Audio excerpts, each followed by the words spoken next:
ಏನ್ ಗುರು ಇದು ಪಾಕಿಸ್ತಾನ ಜೋಕರ್ಸ್ಗಳು ನಿನ್ನೆ ಈ ತರ ಹೀನಾಯವಾಗಿ ಸೋತಾಗ್ಬಿಟ್ಟಿದ್ದಾರೆ. ಹೀನಾಯ ಪದಕ್ಕೆ ಮೋಸ್ಟ್ಲಿ ಅವರು ಕಳಂಕ ಅನ್ಸುತ್ತೆ. ಇವರು ಇನ್ನೊಂದು ಹೊಸ ಪದನೇ ಹುಟ್ಟಾಕ್ಬೋದು. ಹೀನಾಯಿಗಿಂತ ಇನ್ನೊಂದು ಪದ ಇದ್ರೆ ಅದು ಕೂಡ ಈಸಿಗೆ ಅಪ್ಲೈ ಕೂಡ ಆಗ್ಬಿಡುತ್ತೆ. ನಿನ್ನೆ ಬಾಂಗ್ಲಾದೇಶ ಮತ್ತೆ ಪಾಕಿಸ್ತಾನ ಫಸ್ಟ್ ODI ಮ್ಯಾಚ್ ಕೂಡ ಇತ್ತು. ಅದರಲ್ಲಿ ತುಂಬಾ ಹೀನಾಯವಾಗಿ ಸೋತೋಗಿರೋದು ಪಾಕಿಸ್ತಾನ. ಕೇವಲ 30 ಓವರಲ್ಲಿ 114 ರನ್ನು ಎಂಟರ್ ಟೀಮೇ ಕಿತ್ಕೊಂಡು ಹೋಗ್ಬಿಟ್ಟಿದೆ. ಆ ಥರ ಇಲ್ಲಿ ಬಾಂಗ್ಲಾದೇಶದವರು ಕಿತ್ತು ಹಣಿದಿರೋದು ಪಾಕಿಸ್ತಾನದವ್ರನ್ನ. ಇಷ್ಟು ದಿನ ಬಾಂಗ್ಲಾದೇಶದವ್ರನ್ನ ಹಾಗೆ ಹಾಡಿ ಹೊಗಳುತ್ತಾ ಇತ್ತು, ಅವರು ನಮ್ಮ ತಮ್ಮ ಇದ್ದಂಗೆ ಹಂಗೆ ಹಿಂಗೆ ಅಂತ. ಏನೋ ಕೇಳ್ತಿದ್ದೇನೆ ಅಂದರೆ T20 ವರ್ಲ್ಡ್ ಕಪ್ಪಲ್ಲಿ ಸ್ವಲ್ಪ ಗಲಾಟೆ ಮಾಡ್ಕೊಂಡಿದ್ರಲ್ಲ ಪಾಕಿಸ್ತಾನದವರು ಇಂಡಿಯಾದವ್ರ ಮೇಲೆ. ಅಂದರೆ ಬಾಂಗ್ಲಾದೇಶರನ್ನ ಹಾಕೊಂಡ್ರೆ ಮಾತ್ರ ನಾವು ಬರೋದು, ಅವ್ರನ್ನ ಬಾಯ್ಕಾಟ್ ಮಾಡಬಾರ್ದು ಹಾಗೆ ಹೀಗೆ ಅಂತ. ಈಗ ನೋಡಿದ್ರೆ ತಮ್ಮನೇ ಅಣ್ಣಂಗೆ ಹುಚ್ಚನೇ ಹೊಡೆದಂಗೆ ಹೊಡೆದು ನಿನ್ನೆ ಮ್ಯಾಚಲ್ಲಿ ಹೀನಾಯವಾಗಿ ಸೋಲ್ಸಿರುವಂಥದ್ದು. ಒಂಥರ ಫುಲ್ಲು ಶೇಮ್ ಮಾತ್ರ. T20 ವರ್ಲ್ಡ್ ಕಪ್ ಅಂತ ಅನ್ಕೊಂಡಿದ್ರೆ ಅನ್ಸುತ್ತೆ. ಏನ್ ಗುರು ಇದು, ಜಸ್ಟ್ 30 ಓವರಲ್ಲಿ ಒಂದು ಫೈಟರು ಕೊಡೋದು ಬೇಡವಾ? ಕರ್ಮ ಅಸಲಿಗೆ ಜಸ್ಟ್ 114ಕ್ಕೆ ಆಲ್ಔಟ್ ಆಗ್ತಾರೆ ಅಂದರೆ ಇವ್ರು ಕ್ರಿಕೆಟ್ ಆಡೋಕ್ಕೂ ಕೂಡ ಅನ್ಫಿಟ್ ಅನ್ಸುತ್ತೆ.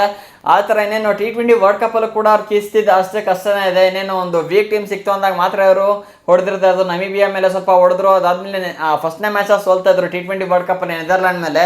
ಸೊ ಅಲ್ಲೆಲ್ಲೋ ಅಳುಕ್ ಪುಳಕಲ್ಲೇ ವಿನ್ ಆಗಿಬಿಟ್ಟು ಬಂದ್ರು ಸ್ವಲ್ಪ ಲಾಸ್ಟ್ ತನಕ. ಅದಾದ್ಮೇಲೆ ಲಾಸ್ಟಿಗೆ ಡೈರೆಕ್ಟ್ ಮನೆಗೆ ಹೋಗ್ಬಿಟ್ರು. ನೀನು ಇಂಡಿಯಾ ಮತ್ತೆ ಪಾಕಿಸ್ತಾನ ಇದ್ದಾಗ ಕೇಳಂಗೆ ಇಲ್ಲ, ಅವಾಗಲೂ ಕೂಡ ನಮ್ಮ ಇಂಡಿಯಾದ್ರು ಹುಚ್ಚನೆ ಹೊಡೆದಂಗೆ ಹೊಡೆದು ಆಚೆಗೆ ಹಾಕ್ಬಿಟ್ರು. ಸೊ ಈಗ ನೋಡಿದ್ರೆ ಸ್ವಂತ ತಮ್ಮನ ಮೇಲೆ ಇವರು ಸೋತಿದ್ದಾರೆ ಅಂದರೆ ಏನು ಕತೆ ಅನ್ನೋದೇ ಗೊತ್ತಾಗ್ತಿಲ್ಲ ಗುರು. ನಿನ್ನೆ ಮ್ಯಾಚ್ ನೋಡ್ಬಿಟ್ವಿ ಅಂದರೆ ನಾನೇ ಒಂದ್ಸಲಿ ಸೈಕ್ ಆಗಿಬಿಟ್ಟೆ. ಏನಕ್ಕೂ ಪಾಕಿಸ್ತಾನದವ್ರು ಕ್ರಿಕೆಟ್ ಆಡ್ತಾರೆ, ನಿಜವಾಗ್ಲೂ ಕ್ರಿಕೆಟ್ ಆಡ್ಬೇಕಾ ಈ ಬಾಡಿಗೆ ಅಂತ ಅನ್ನಿಸ್ಬಿಡ್ತು. ಆ ಥರ ನಿನ್ನೆ ಪೂರ್ ಪರ್ಫಾರ್ಮೆನ್ಸ್ ನಿನ್ನೆ ಶೋ ಮಾಡಿರೋದು. ಅದಾದ್ಮೇಲೆ ಬಾಂಗ್ಲಾದೇಶದವರು ಏನು ಒಬ್ಬ ಪ್ಲೇಯರ್ ನಿಂತ್ಕೊಂಡು ಆಡಿರೋದು ಮ್ಯಾಚ್ ಎಂಡ್ ಅಲ್ಲಿ. ನಿನ್ನೆ ಪಾಕಿಸ್ತಾನದ ಕಡೆಯಿಂದ ಫರಾನ್ ಅಂತ ಇದನ್ನಲ್ಲಪ್ಪ, ಶಾಹಿದ್ ಫರಾನ್ ಏನೋ ನೇಮ್ ಇದೆಯಲ್ಲ, ಅವನೊಬ್ಬ 27 ರನ್ ಹೊಡೆದಿನ. ಅದಾದ್ಮೇಲೆ ಎರಡನೇ ಬ್ಯಾಟ್ಸ್ಮನ್ ಅವರು 18 ರನ್ ಕೂಡ ಹೊಡೆದಿನ. ಅದಾದ್ಮೇಲೆ ಬಂದವರೆಲ್ಲ ಕೂಡ ಉದ್ರು ಹೋಗ್ಬಿಟ್ಟಿದ್ದಾರೆ. ಹಂಗಂದ್ರೆ ಹೆಂಗ್ ಉದುರೋದ್ರು, ಏನಾಯ್ತು ಏನು ಅನ್ನೋದೇ ಗೊತ್ತಾಗ್ಲಿಲ್ಲ. ಒಂಥರ T20 ವರ್ಲ್ಡ್ ಕಪ್ ತರ ಆಗಿರೋದು ಗುರು. ODI ಅಂದ್ರೆ ಆಲ್ಮೋಸ್ಟ್ ಬ್ಯಾಟ್ಸ್ಮನ್ಸ್ಗಳು ಇಲ್ಲಿ ನಿಂತ್ಕೊಂಡು ಆಡ್ತಾರೆ, ಸ್ವಲ್ಪ ಕಾಂಪಿಟೇಷನ್ ಕೂಡ ಕೊಡ್ತಾರೆ. ನಿನ್ನೆ ಎಲ್ಲಿ ಇವ್ರೇನು 1ನೇ ಕ್ಲಾಸ್ ಮಕ್ಕಳ, ಇಲ್ಲ ಅಂದ್ರೆ ಕ್ರಿಕೆಟ್ ಅವ್ರಿಗೆ ಗೊತ್ತಿಲ್ವ ಅನ್ನೋ ಫೀಲಲ್ಲಿ ನಿನ್ನೆ ಅವರು ಪಾಕಿಸ್ತಾನದವರು ಗೇಮನ್ನ ಕೂಡ ಆಡಿರುವಂಥದ್ದು. ಈ ಬಾಳೆಗೆ ನಿಜವಾಗ್ಲೂ ನಿಮಗೆ ಕ್ರಿಕೆಟ್ ಬೇಕೇನ್ರು?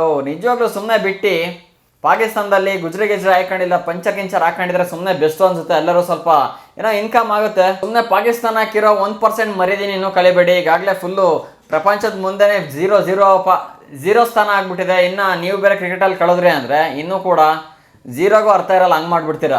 ಫಾಹಿಮ್ ಅಶ್ರಫ್ ಅಂತ ಏನಪ್ಪ 47 ಬಾಲ್ಗೆ 37 ಸಮಥಿಂಗ್ ಏನೋ ರನ್ ಹೊಡೆದೇನೆ. ಅದು ಕೂಡ ಹೊಡಿಲಿಲ್ಲ ಅಂದಿದ್ರೆ ಜಸ್ಟ್ ಒಂದು 30 ರನ್ ಅದರಲ್ಲಿ ಮೈನಸ್ ಮಾಡಿಬಿಡಿ 114ರಲ್ಲಿ.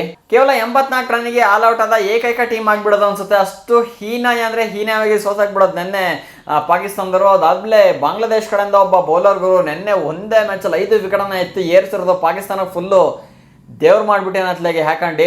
ನಹೀದ್ ರಾಣಾ ಅಂತ ಕೇವಲ 7 ಓವರಲ್ಲಿ 5 ವಿಕೆಟನ್ನು ತೆಗೆದಿರುವಂಥದ್ದು. ಸಾಲಿಡ್ ಆಗಿ ಕಂಟ್ರೋಲ್ ಕೂಡ ಮಾಡ್ಕೊಂಡಿದ್ರೆ. ನಿನ್ನೆ ಬಾಂಗ್ಲಾದೇಶ ಬೌಲರ್ಸ್ ಅಂತೂ ಫುಲ್ಲು ಬ್ಯಾಟ್ಸ್ಮನ್ಸ್ಗಳನ್ನ ಚೆಚ್ಚಿ ರುಬ್ಬಿ ಬಿಸಾಕ್ಬಿಟ್ಟಿದ್ದಾರೆ ಆಚೆಗೆ. ಅದಾದ್ಮೇಲೆ ಹಸನ್ ಮಿರಾಜ್ ಅಂತ, ಅವನಿಗೆ ಕೂಡ 3 ವಿಕೆಟ್ ಕೂಡ ಸಿಗಿದೆ. ಯಾರು ಜಾಸ್ತಿ ಓಡಿಸ್ಕೊಂಡೇ ಇಲ್ಲ ಗುರು, ಬರ್ತದಂಗೆ ತೆಗ್ ಬಿಸಾಕಿದ್ದಾರೆ ನಿನ್ನೆ ಬಾಂಗ್ಲಾದೇಶದ ಬೌಲರ್ಸ್ ಮಾತ್ರ. ಆ ಲೆವೆಲ್ ನಿನ್ನೆ ಪರ್ಫಾರ್ಮನ್ನ ಕೂಡ ಮಾಡಿರೋದು ಬಾಂಗ್ಲಾದೇಶ್ ಕಡೆಯಿಂದ. ಅದಾದ್ಮೇಲೆ ಬ್ಯಾಟಿಂಗ್ ಅಲ್ಲಿ ಕೂಡ ಅಷ್ಟೇ ಅದೇ ರೀತಿ ಪರ್ಫಾರ್ಮನ್ನ ಕೂಡ ಮಾಡಿದ್ದಾರೆ. ಇವರು 30 ಓವರಿಗೆ ಆಲ್ ಔಟ್ ಆಗ್ಬಿಟ್ರ. ಇಲ್ಲಿ ಬಾಂಗ್ಲಾದೇಶದವರು ಕೇವಲ 15 ಓವರಲ್ಲಿ ಎಂಟೈರ್ ಮ್ಯಾಚ್ ಅನ್ನ ಮುಗಿಸಿ ಪಾಕಿಸ್ತಾನದವ್ರನ್ನ ಹೊಡೆದು ಆಚೆ ಹಾಕ್ಬಿಟ್ಟಿದ್ದಾರೆ. ಸೈಫ್ ಹಸನ್ ಒಬ್ಬ ಫ್ಲಾಪ್ ಆಗಿದ್ದಾನೆ. ಅದಾದ್ಮೇಲೆ 2ನೇ ಪ್ಲೇಸ್ ಅಲ್ಲಿ ಬಂದಲ್ಲ ಹಸನ್ ತಮೀಮ್, ಕೇವಲ 42 ಬಾಲಿಗೆ 67 ರನ್ ಹೊಡೆಯೋದ್ರ ಮೂಲಕ ಅರ್ಧ ಮ್ಯಾಚ್ ನ ಇಲ್ಲಿ ಮುಗಿಸಿರುವಂತದ್ದು. ಅದಾದ್ಮೇಲೆ ಇನ್ನೊಬ್ಬ ಟಾಪ್ 3 ಬ್ಯಾಟ್ಸ್ಮನ್ ನಜ್ಮಲ್ ಹುಸೈನ್ 33 ಬಾಲಿಗೆ 27 ರನ್. ಅದರಲ್ಲಿ ಎಂಟೈರ್ ಮ್ಯಾಚ್ ಕ್ರೆಡಿಟ್ ಹೋಗೋದು ಯಾರಿಗೆ ಮ್ಯಾಚ್ ಮುಗಿಸಿರೋದ್ರಲ್ಲಿ ತಮೀಮಿಗೆ ಹೋಗೋದು. ಕೇವಲ 42 ಬಾಲಿಗೆ 67 ರನ್ ಅಂದ್ರೆ ಗುರು ಆಲ್ಮೋಸ್ಟ್ ಮ್ಯಾಚ್ ಅಲ್ಲಿ ಮುಗ್ದೋಯ್ತು. ಇನ್ನೇನು ಈ ಕಡೆ ಹುಸೈನ್ ಬಂದ್ಬಿಟ್ಟು ಸ್ವಲ್ಪ 27 ರನ್ ಕಂಟ್ರಿಬ್ಯೂಷನ್ ಕೂಡ ಮಾಡಿದ್ದು. ಎಂಟೈರ್ ಮ್ಯಾಚ್ 15 ಓವರಿಗೆ ಕಂಪ್ಲೀಟ್ ಮಾಡಿ ಪಾಕಿಸ್ತಾನದವ್ರನ್ನ ಹೊಡೆದು ಆಚೆ ಹಾಕಿರುವಂಥದ್ದು. ಮರ್ಯಾದೆನೇ ಇಲ್ಲ, ಆ ಥರ ಮಾಡಿ ಕಳಿಸ್ಬಿಟ್ಟಿದ್ದಾರೆ ನಿನ್ನೆ ಬಾಂಗ್ಲಾದೇಶದವರು. ಯಾರನ್ನ ಭಾಳ ಇಟ್ಕೊಂಡು ಕೊಂಡಾಡ್ತಾ ಇದ್ರಲ್ಲಪ್ಪ ಅವರು ನಮ್ಮ ಬಾಂಗ್ಲಾದೇಶದವರು, ಹಂಗೆ ಹಿಂಗೆ ಅವರು T20 ವರ್ಲ್ಡ್ ಕಪ್ಪಿಗೆ ಬರಲೇಬೇಕು ಆಡಲೇಬೇಕು ಅಂತ.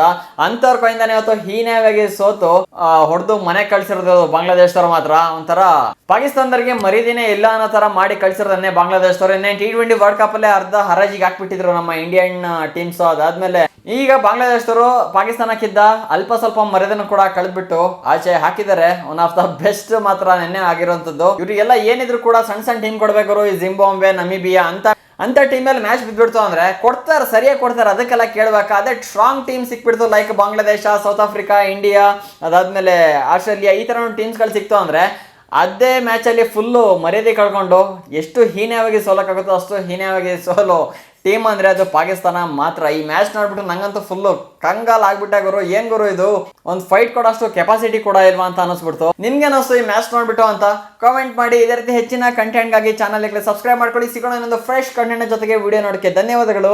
Thank you for watching.